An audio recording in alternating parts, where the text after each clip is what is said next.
Hey everyone, welcome back to my channel. My name is Natalie Womack, and I'm a singer-songwriter and independent music artist. Today, I want to share something very personal: how I recognized that I was in a controlling relationship. First and foremost, this isn't about blame, it's about clarity. It's about understanding patterns, seeing the impact on your mind and body, and learning to protect yourself. After leaving, I realized that certain behaviors that didn't seem like control at the time actually were. And I want to share them so that others can recognize these signs earlier and protect themselves too. I'll be talking from my experience, sharing what I noticed, and reflecting on the impact it had on me. My goal is to provide insight, not to shame anyone. Sign number 1: early urgency. One of the first signs I noticed was what I now call early urgency. Very early in the relationship, within the first couple of weeks, if I didn't respond to messages immediately, even when I was busy with family or other responsibilities, I would receive impatient or frustrated messages.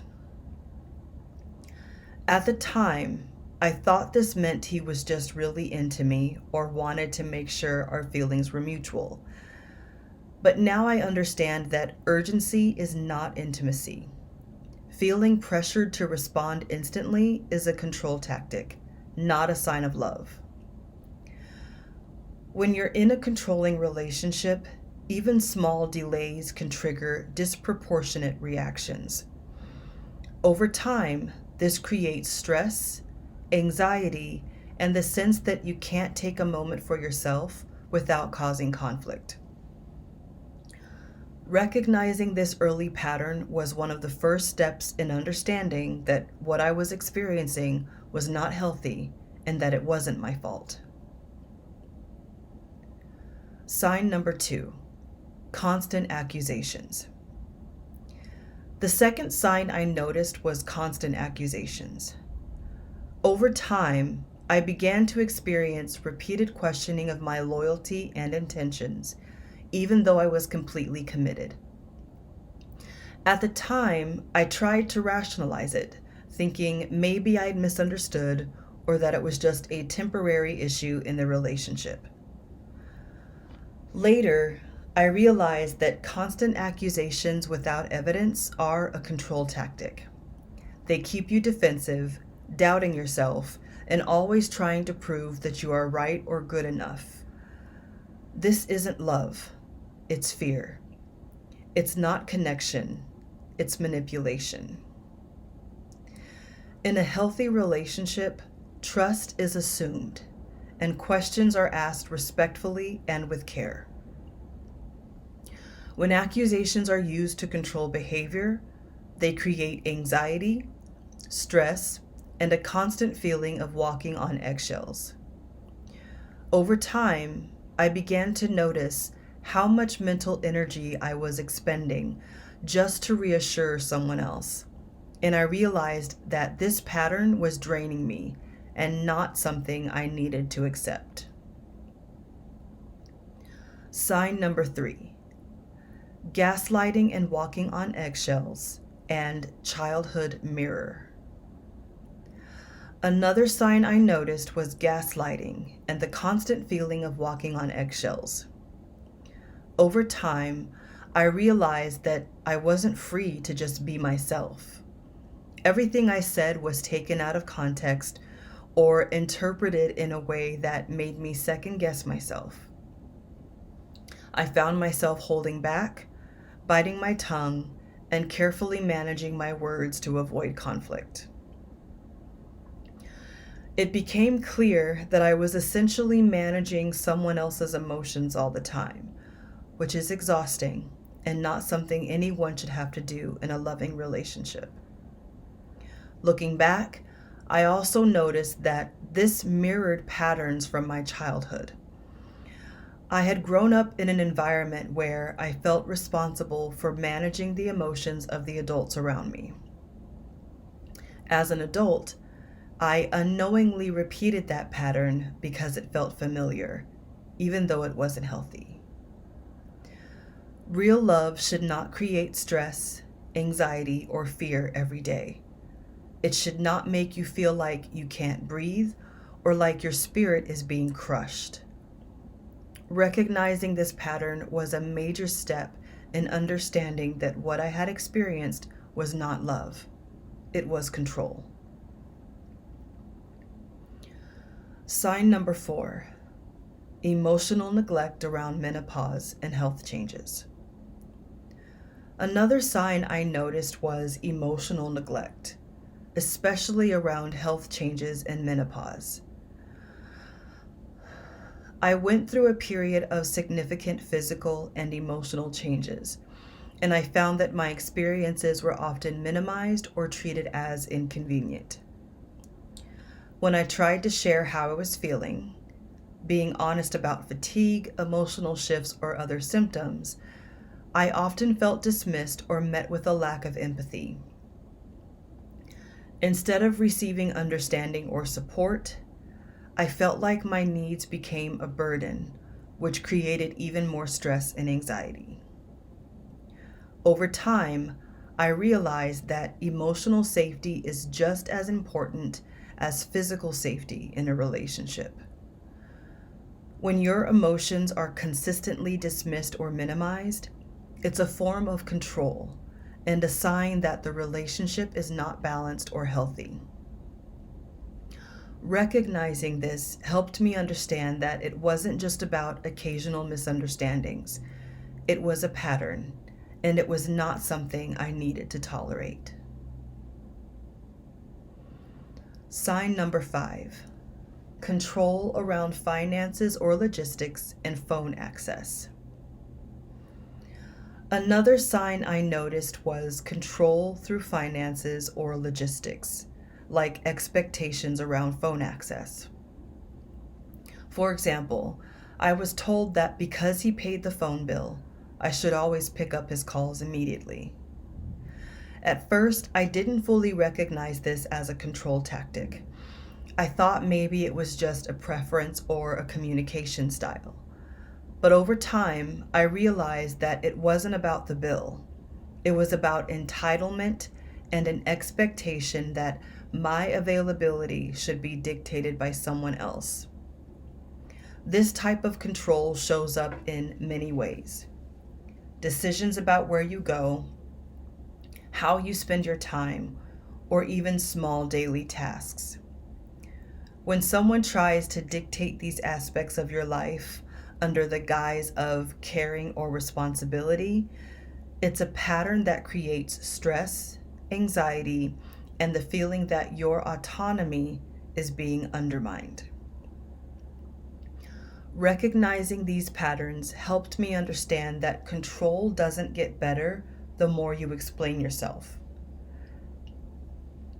The only way to protect your peace is to recognize the pattern, set boundaries, and, if necessary, remove yourself from the situation. Sign number 6, double standards and lack of accountability. Another sign I noticed was a lack of accountability and double standards. In the relationship, if I ever questioned something, it would be met with defensiveness, long explanations, or statements that, quote, "it's not the same," end quote. But the same rules never applied to him. When he accused or questioned me, I was expected to accept it without pushback. This created a sense that nothing was ever fair or equal, and that the rules only applied to me.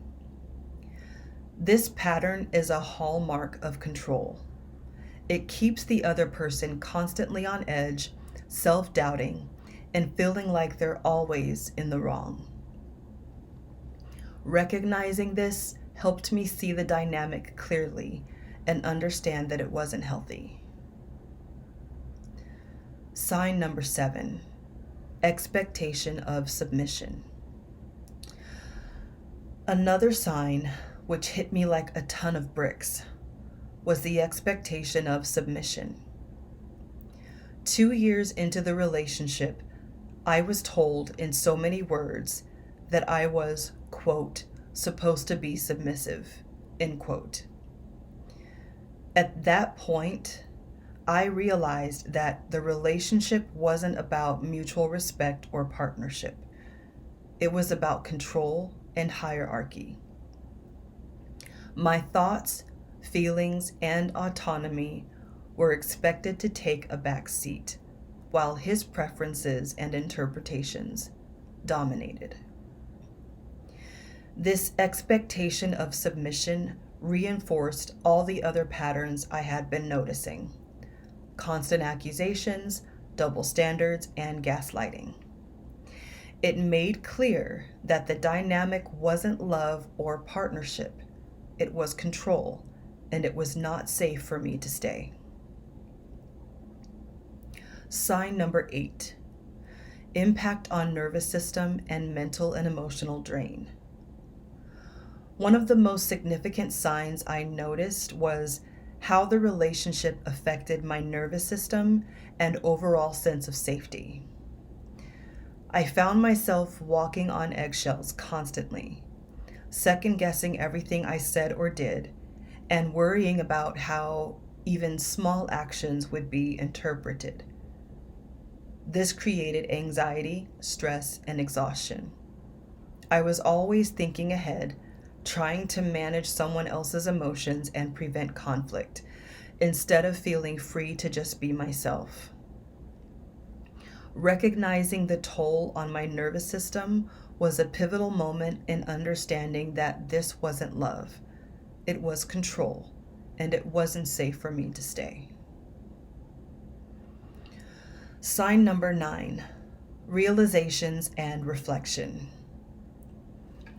Looking back, the most important realization I had is that love should never feel like fear.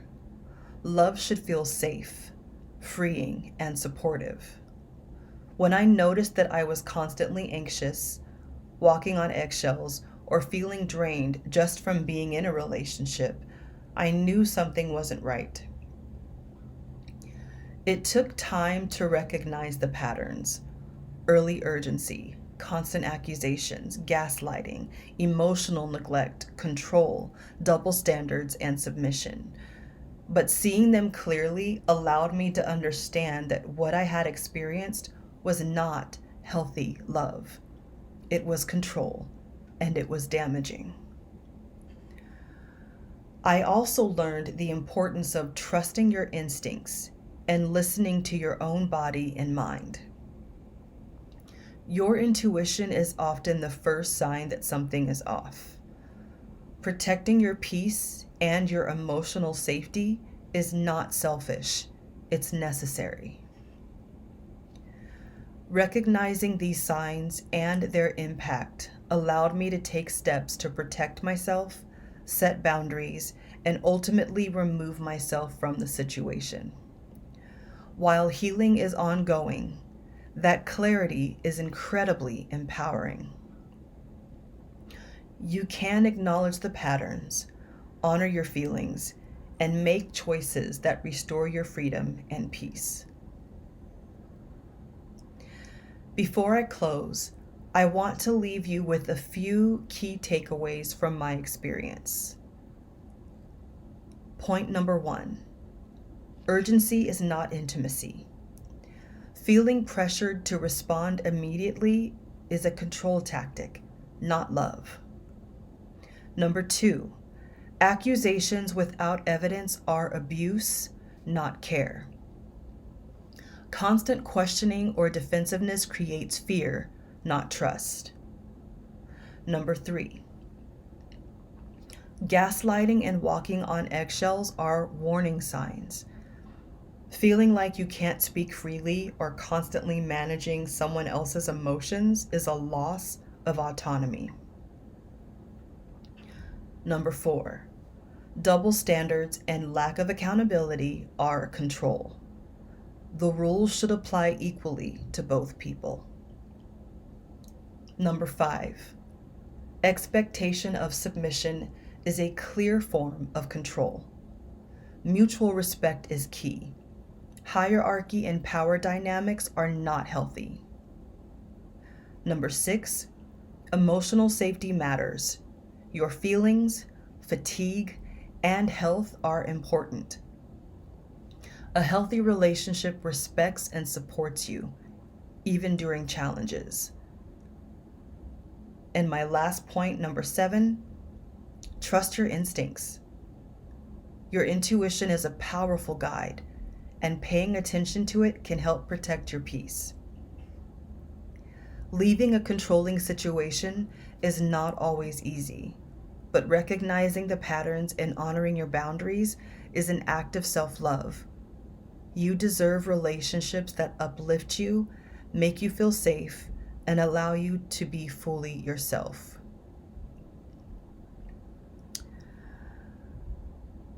Now I want to share with you what my life looks like after leaving and the positive growth that I'm experiencing. Since leaving that relationship, my life has transformed in ways I didn't even think were possible.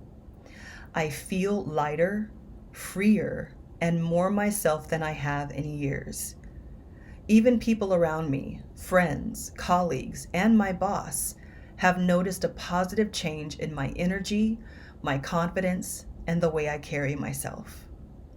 I've experienced personal wins that I never thought I could celebrate in that environment. My creative flow has returned. I feel inspired to write, produce, and share my music again. I've started a new chapter as a college radio DJ, which is something I've always wanted to do. I've also seen positive changes in my health, including weight loss and more energy, which has allowed me to fully engage in life. I even received a raise at work, which was affirming in more ways than just the financial. It reminded me that my worth is not tied to anyone else's approval. Every day, I feel more aligned with myself, my dreams, and my purpose. Leaving was not easy, but it opened the door for freedom, joy, and creativity.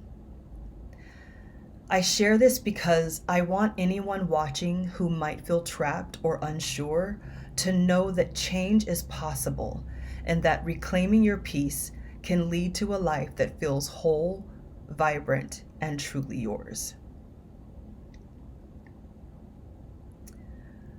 On top of all these positive changes, I'm also looking into adopting an emotional support animal.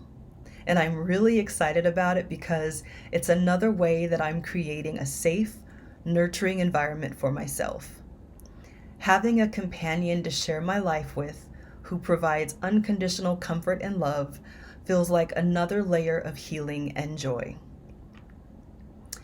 This is part of the bigger picture. I am actively choosing things that uplift me, protect my mental and emotional well-being, and support the life I want to live. Every step I take to care for myself reminds me that freedom and peace are possible and that I deserve them. So, with all of that being said,